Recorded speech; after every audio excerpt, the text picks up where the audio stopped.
इस मास में ब्रह्मा जी कहते हैं कि ओम नमो भगवते वासुदेवाय का इस महामंत्र का जितना अधिक जप करे उस व्यक्ति का उतना अधिक मंगल होता है, और अधिक नहीं तो कम से कम कार्तिक मास में ओम नमो भगवते वासुदेवाय 108 बार तो जपना चाहिए।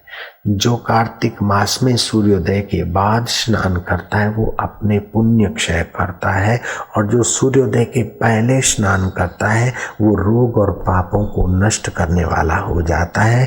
कार्तिक मास के स्नान की भी बड़ी भारी महिमा है। मासों में कार्तिक मास, युगों में सतयुग,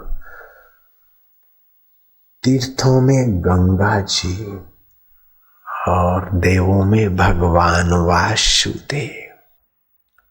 स्कंद पुराण में ब्रह्मा जी ने नारद से कहा, न कार्तिको समो मासो न कृतेन समम युगा, न वेद सदृशा शास्त्रा न तीर्थम गंगया समम। स्कंद पुराण में आया, कार्तिक के समान कोई मास नहीं। कार्तिक मास पुण्यदायी।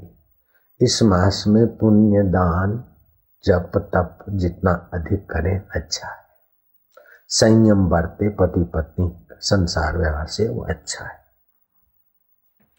कार्तिक मास के बराबर कोई मास नहीं, सतयुग के समान कोई युग नहीं, वेद के समान कोई सत शास्त्र नहीं, गंगा के समान कोई तीर्थ नहीं। इस कार्तिक मास में ब्रह्मा जी ने कहा कि दालें नहीं खाना चाहिए। जो स्वास्थ्य सुंदर रखना चाहता है कार्तिक मास में चावल, दाल, गाजर, स्कंद पुराण में कहा है कि इन चीजों का त्याग करें। मसूर की दाल आदि, और जिस फल में बहुत सारे बीज हो उन फलों का भी त्याग करना चाहिए, और भगवान विष्णु की उपासना करना चाहिए। और कार्तिक मास में श्री वासुदेव की भगवत गीता का पाठ जो करता है, स्कंद पुराण में वैष्णव खंड में ब्रह्मा जी ने नारद जी को कहा कि ये निषिद्ध वस्तु हैं। बैंगन कार्तिक मास में नहीं खाने चाहिए, लौकी नहीं खानी चाहिए, गाजर, मसूर की दाल और बासी अन्न और चावल आदि का त्याग करना चाहिए। इस मास में गीता का पाठ करने वाले व्यक्ति के पुण्यों का वर्णन महीनों तक भी नहीं किया जा सकता। इस मास में भगवत गीता का पाठ करना चाहिए, उसके अर्थ में अपने मन को लगाना चाहिए। आप